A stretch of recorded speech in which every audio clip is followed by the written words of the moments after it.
বাঁচার মতো বাঁচতে জানলে জীবনটা সত্যিই খুব সুন্দর। পরিবারের সবাইকে নিয়ে যদি আপনারা একদিন এই কমলা বাগানে আসেন, আমি গ্যারান্টি দিয়ে বলছি সবার মন একদম খুশিতে ভরে যাবে। আসসালামু আলাইকুম, সবাই কেমন আছেন? আমি আলহামদুলিল্লাহ অনেক ভালো আছি। প্রতিদিনের মতন একটি ছোট্ট ব্লগ নিয়ে আজকে আপনাদের সামনে হাজির হয়েছি। আর আজকের ব্লগটি তো আপনারা দেখে বুঝতেই পারছেন কিসের ব্লগ। কমলা বাগানে গিয়েছিলাম আর সেখানে কিভাবে আমরা গিয়েছি, কী আমরা ওইখানে করলাম, আর কত কেজি কমলা সংগ্রহ করলাম, সব কিছু আপনাদের সাথে শেয়ার করব। তো প্রথমেই হচ্ছে আপনারা শ্রীপুর থেকে, গাজীপুর শ্রীপুর যে জায়গাটা আছে আপনারা সবাই চিনেন, সেখান থেকে হচ্ছে গিয়ে আপনারা সাতখামের চলে আসবেন। সাতখামের আসার পর হাতের বাম সাইডে হচ্ছে গিয়ে কিছু অটোওয়ালা মামারা তাদের অটো নিয়ে দাঁড়িয়ে থাকে। ওদেরকে জিজ্ঞেস করলেই হচ্ছে ওরা নিয়ে যাবে আপনাকে, মাত্র 10 টাকা করে ভাড়া নিবে। তো আমি এখানে হচ্ছে আমার এই মামাটার সাথে কথা বলতেছিলাম যে কিভাবে আমরা যাব, উনি আমাদেরকে নিয়ে যেতে পারবে কিনা, চিনে কিনা। তো উনি আমাদেরকে সুন্দরভাবে হচ্ছে গিয়ে বললো যে হ্যাঁ চিনি, আমি আপনাকে নিয়ে যাব। তো আমরা সবাই মিলে হচ্ছে গিয়ে এই মামাটার অটো করে একদম এই কমলা বাগান পর্যন্ত গিয়েছিলাম। মামাটা খুবই ভালো ছিল। তো এই তো আমরা কমলা বাগানের উদ্দেশ্যে রওনা দিলাম। এখানে আমার মেজো আপু আর মেজো আপুর মেয়ে উম্মে নাজিফা আর আমি। তো এই তো মামাটা হচ্ছে গিয়ে আমাদেরকে একদম কমলা যে বাগানটা একটু জঙ্গলের ভিতরে পড়েছে, তো উনি হচ্ছে আমাদেরকে নিয়ে গেল, যেহেতু আমরা চীন আগে কখনো যাইনি।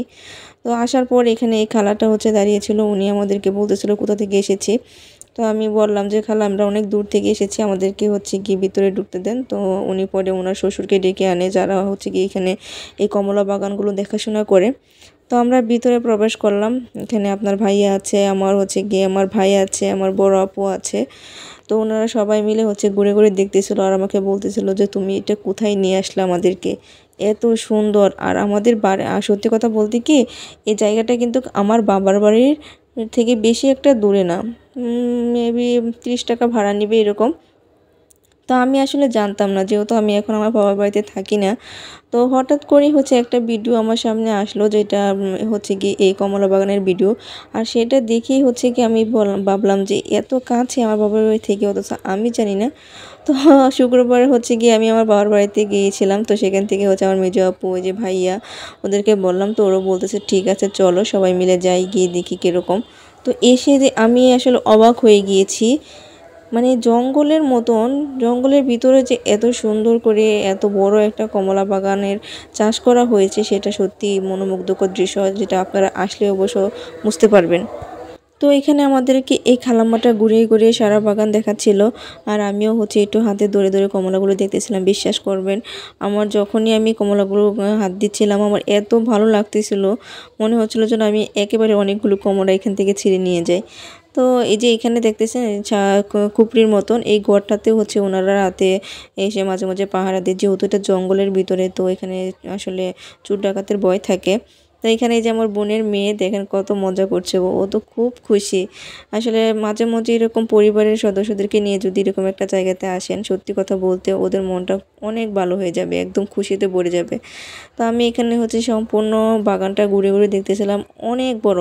আমি হচ্ছে কি আন্টিকে জিজ্ঞেস করতেছিলাম যে আন্টি, এখানে এই কমলা বাগানটা প্রায় কতটা জমি জুড়ে চাষ করা হয়েছে? তো উনি আমাকে বলল যে উনি নিজেও জানে না। তো আনুমানিকভাবে বলল যে 5 বিঘার মতন তো হবেই। তো মাশাআল্লাহ 5 বিঘা জমির মধ্যে এই কমলা বাগানের বাগানটা এত সুন্দর, এত মনোমুগ্ধকর, যেটা আপনারা আসলে অবশ্য বুঝতে পারবেন। আমি হয়তো আপনাদেরকে ভিডিওতে এত ভালো করে এক্সপ্লেন করতে পারতেছি না, কারণ আমি আসলে তেমন একটা ব্লগার না, মাঝে মাঝে ভিডিও আপনাদের সাথে আপলোড করি। তো কেমন হয়েছে না হয়েছে সেটা আপনারা অবশ্য একটু বুঝে নেবেন। আমার কথাগুলো হয়তো স্পষ্ট আপনারা বুঝতে পারতেছেন কিনা জানি না। তো আমি চেষ্টা করছি সর্বোচ্চ আপনাদের সাথে একটু সুন্দরভাবে উপস্থাপন করার জন্য। তো এখানে দেখেন কত সুন্দর, চারদিকে আপনি যেদিকেই তাকাবেন শুধু কমলা আর কমলা, কমলা আর কমলা।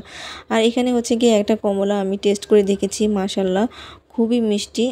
তারপরে হচ্ছে গিয়ে আমি আঙ্কেলকে ডেকে আনলাম যে আঙ্কেল আমরা কিছু কমলা সংগ্রহ করতে চাই। তো উনি বললো যে ঠিক আছে, সমস্যা নেই, আপনারা নিতে পারবেন। তো উনি আমাদেরকে হেল্প করতেছিল কমলাগুলো। আমি বললাম যে আমি এই গাছ থেকে নেব, আমি যেটা বলতেছিলাম, আঙ্কেল সেই গাছ থেকে হচ্ছে গিয়ে আমাদেরকে কমলাগুলো কেটে দিচ্ছিল। আমাদেরকে আমরা নিজেরাই ছিঁড়ে নিতে পারতাম, তবে উনি বললো যে আসলে আমি সবসময় সবাইকে কেটে দিই, অনেক সময় গাছ থেকে কমলা ছিঁড়তে গিয়ে অনেক সময় গাছের ডাল টাল ভেঙে যায়, সেজন্য আমরা রিস্ক নিইনি। আঙ্কেলকেই বললাম যে আঙ্কেল ঠিক আছে আপনি আমাদেরকে বেড়ে দেন, তবে আমরা দেখিয়ে দিচ্ছিলাম যে কোনটা কোনটা দিবে। আঙ্কেলটা পরে হচ্ছে গিয়ে উনি আপনার ভাইয়া ছিল, আমি ছিলাম, আমার ভাই ছিল, আমার বোনরা ছিল, ওরা দেখিয়ে দিচ্ছিল যে কোনটা কোনটা দিবে। তো আঙ্কেলও খুব সুন্দরভাবে হচ্ছে গিয়ে সেই কমলাগুলোই হচ্ছে আমাদেরকে দিচ্ছিল।